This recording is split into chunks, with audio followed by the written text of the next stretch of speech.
The market sets the price. In other words, that whatever the price is, the market's going to set, that's what you're going to charge, and that's going to determine the value and the worth of what you do. And, every economics book will say that, but great theory, but really hard to do in practice. Unless you're in a commodity, what will the market bear? And not every customer is the same. And so it doesn't matter if you're in a service or a product, figuring out what you really should charge people is a difficult thing. So we could use some rules to help us figure that out.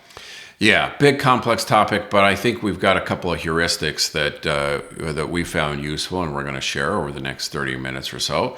And we'll dig into that in this episode of Happy Heuristics, Shock-Resistant Leader Routines and Rules of Thumb for a Complex World. And as regular listeners know, this is the framework for this podcast is the understanding, I think everybody gets this, that we operate in a fast, increasingly complex world.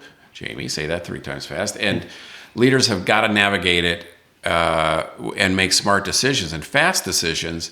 And our brains, we are just really tapped out on our computational abilities. And so if we've got reliable heuristics, reliable rules of thumb, they're going to serve us well most of the time. That frees up that scarce computational brain power of ours for the decisions that really require it most. So I'm eager to hear your heuristic related to pricing and value. Where are we going to start today, Jamie? So mine, which is one I adopt personally, but I also encourage others to think about, is always deliver more value than the client pays for. So this could be as simple. We all know a restaurant that we like going to, not just because we like the food, right? Because this isn't about cheap or expensive. Mm-hmm. Right? We all know cheap restaurants that we like going back to. We all know expensive restaurants that we like going back to because we feel at whatever price point it is, it's always worth it. Right. So this could be, as simple as, you paid for fries, but, once you look in the bag, there's more fries than the bottom of the bag because they just made sure you had extra. And in a lot of ways, it's how a customer feels about the engagement, right? Do they feel gypped? They feel like they didn't get quite what they were paying for? Do they feel okay, that was fair. That was, I got what I asked for. I got what I paid for. Or do they feel really like they got a great deal and they got more than they bargained for. They got more than they paid for. And this could be, whether it's you get a salary and that's your price, and do you deliver more value? It doesn't say work harder, but deliver more value than you got paid for. Or, a client providing a service, or a customer where you're providing a product. Any of those circumstances, do people feel like they got a good deal from that transaction? Right. And are there limitations to this? Well, I think you have to assume that you have some control either over the value. Mm-hmm. Or over the price, right? Yeah. So you don't always have value over the price. It's certainly if we're looking at this through a salary lens, we don't want to say, oh well, just take less money, right?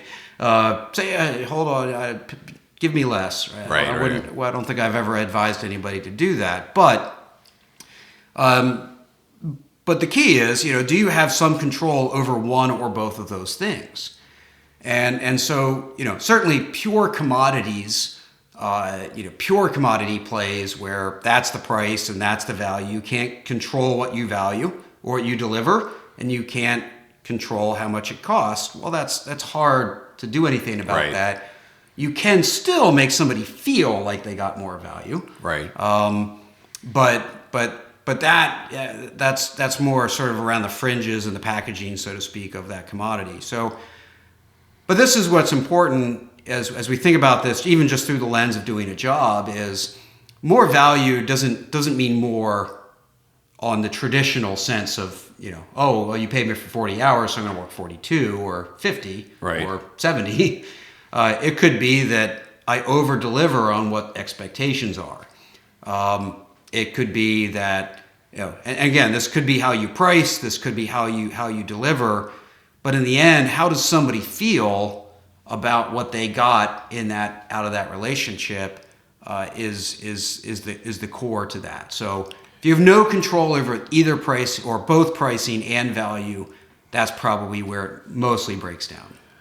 Well, I could also imagine that a challenge could be that if you are someone who is dependent on others for validation, that you might chronically overperform, over-deliver, so that, and maybe kill yourself in the process just to avoid that catastrophe of, God forbid, ever disappointing someone. Well, and I think that's, I don't want to say valid, but it's to a point the benefit of this, although perhaps not just so you don't feel bad, right? Mm-hmm. But I do think that's part of it. Is I always said no matter what I charge, I put my head on the pillow, feeling comfortable that I took advantage of no one. Yeah, right. So that's the difference of, are you playing defense or are you doing this out of your own sense of purpose and principle? Yeah, and then there's, also if we go back to our last episode where we talked about things like long-term greedy, there's some very pragmatic aspects of this as well.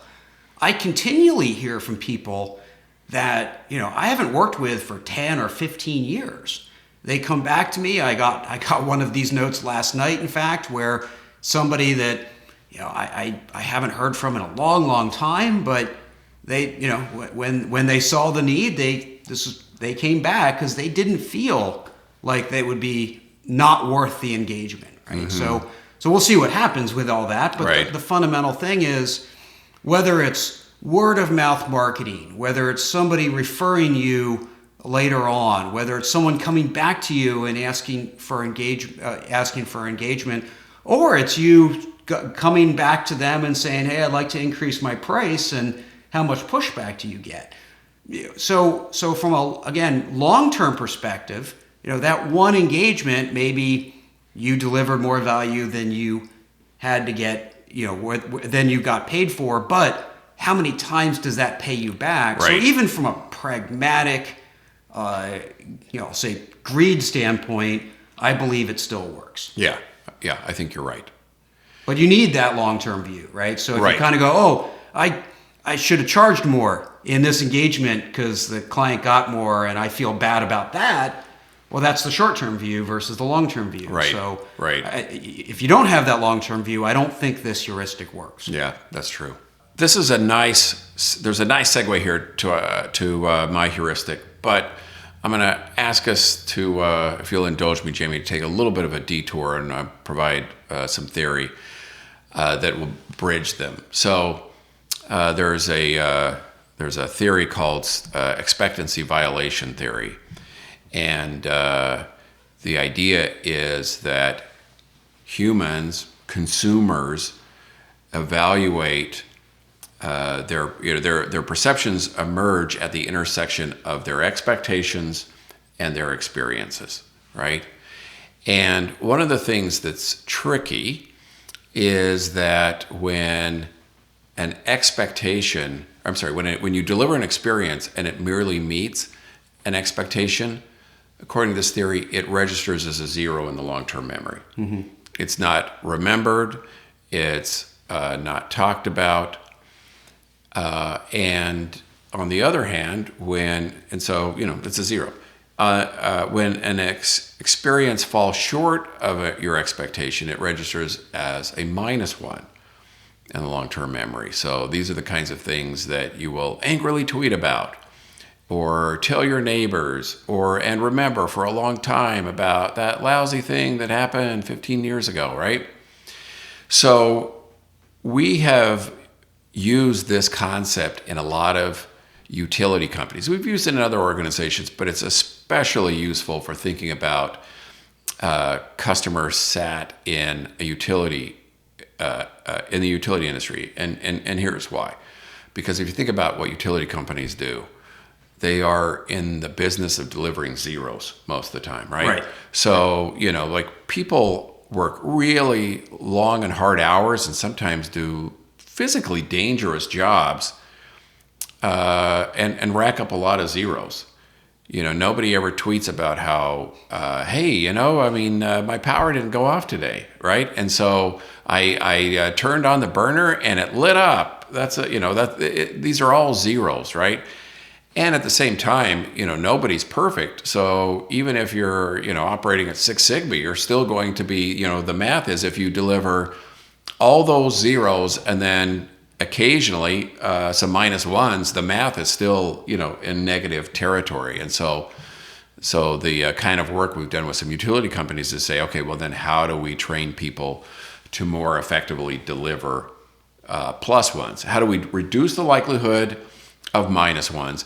How do you not kill yourself just to rack up a zero? And how do you increase the likelihood of delivering a plus one? So now let me tell you what.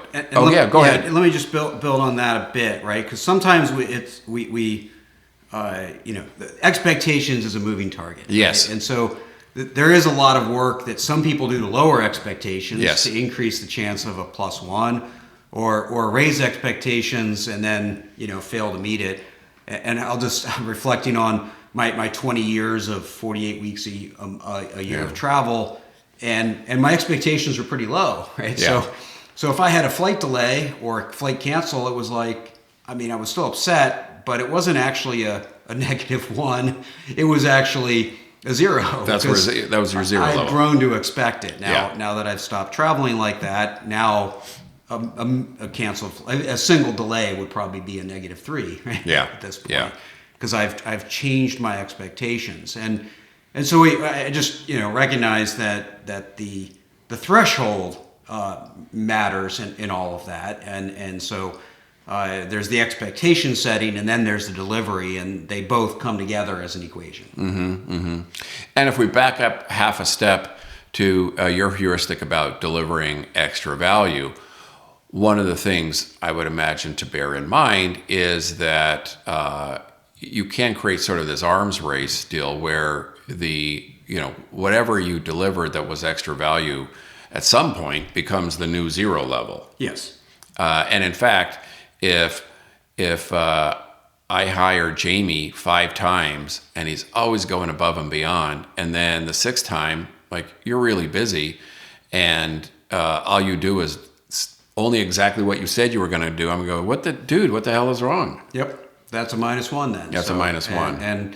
And I think that's, based on living that heuristic, that's a fair -1. Yeah. Right. Which is why the consistency is clearly part of the brand. Yep. Yeah. So here's my heuristic after all that long wind-up, which is, and one that I've learned the hard way a long time ago, which is in services, do things for full price or do them for free. And we can use the +1, 0, -1 expectancy violation theory framework to explain why that's important. So if either because it's something that I am trying to get into an organization and but I'm an unknown quantity, I go, well, I'll deeply discount my rate in order to win the business. Here's the problem with that is that I am their expectation is probably not changing. They're not saying, okay, well, I only expect it's going to be 70% as good as it was going to be. You got the business by offering a discounted rate. And the problem with that is that then if you go, oh, well, I'm really busy. And, we also have these biases where we tend to, engaging planning fallacy and optimism bias, where we think things are going to go better than they really are. We're going to be able to do things faster than we really are. And then it turns out that they are, kind of a pain in the butt client. And then we're going to go, well, okay, I'm going to start to adjust and prioritize how I'm delivering value. and I set myself up to get paid less. I'm getting a discounted rates, and I am also going to deliver a -1 in likelihood. And they're going to go, yeah, well, of course you have to charge discounted rates because you're not that good. Right. So that's just the risk there. But the other thing then, of course, is that your discounted rate becomes the zero level. So now if you're ever going to get back to charging full price, you're going to, that first proposal that you deliver that's actually based on what your cost structure is and what you need to do to be profitable, you're going to deliver a -1 in that moment because they're going to go, oh, wow, well, you just raised your rates. What's up with that? Mm-hmm. So that's why it's sometimes tempting to say, well, we can make this, if somebody's got a limited budget or that you're trying to create this cool opportunity to say, let's figure out, some way to discount this. Why I try to stick to my guns and say, is there some version of this that would be useful to deliver for free?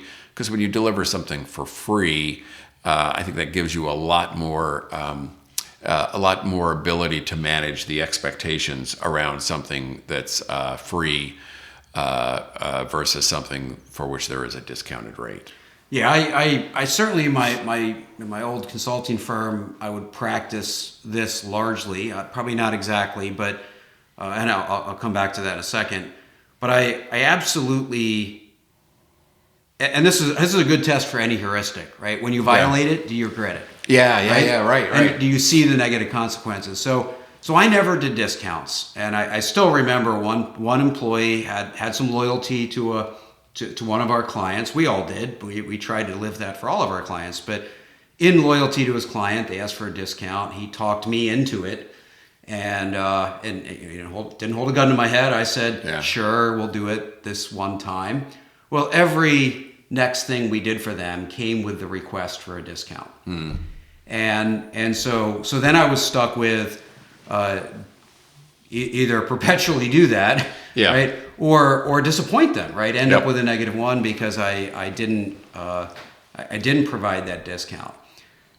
Now I didn't really adopt the or free approach very often.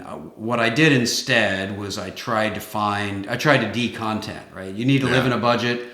So this is actually one of the reasons I wrote the first book. So it's like, okay, well, you can't pay this much. Well, how about $30 for a book, right? Right. At least you get to sample what we have to deliver and then move up from there.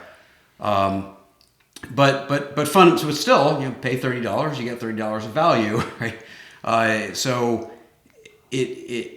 But I really do believe that that discounting process really sets up an expectation, and we see whole industries where we do all this volume over the July 4th holiday or the Labor Day holiday or Black Friday, right? Why? Because we've set expectations, right? Right. So they feel that they're chasing the demand of that holiday, but all they've done is shift the expectation of that. And so, then in order to redeem any value, they have to overcharge all the rest of the time. Right. Just to make it seem like a discount or whatever game they need to play. Right. But they've permanently shifted expectations and value. If people aren't getting what they perceive to be a deal, they feel gypped. Yeah. Yes. Yeah.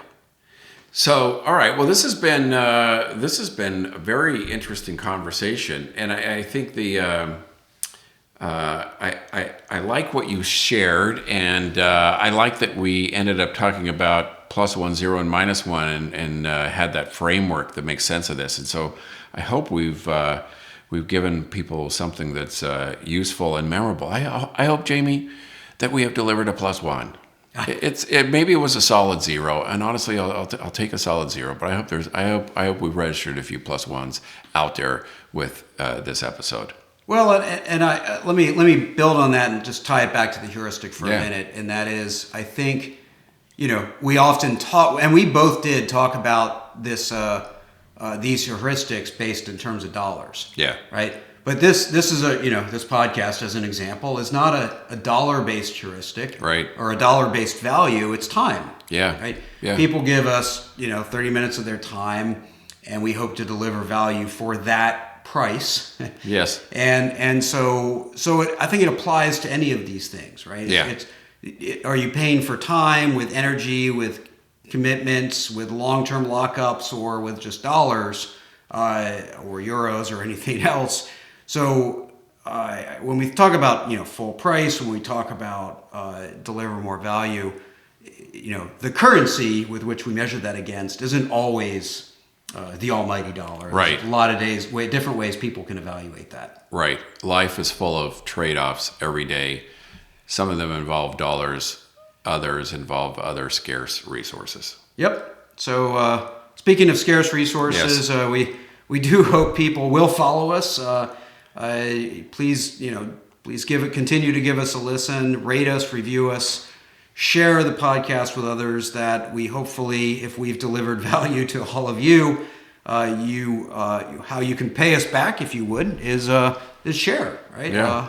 Do some of those things, and you can find us at jflinch.com, Happy Heuristics, or mgstrat.com, Happy Heuristics, or on any of your favorite podcast aggregators. So we always like to end with a simple heuristic, so a bonus heuristic. So Yeah. you have one for us? Life is better when you make it a daily practice to be curious and be kind. Easy enough. Great chat, Jamie. Thank you.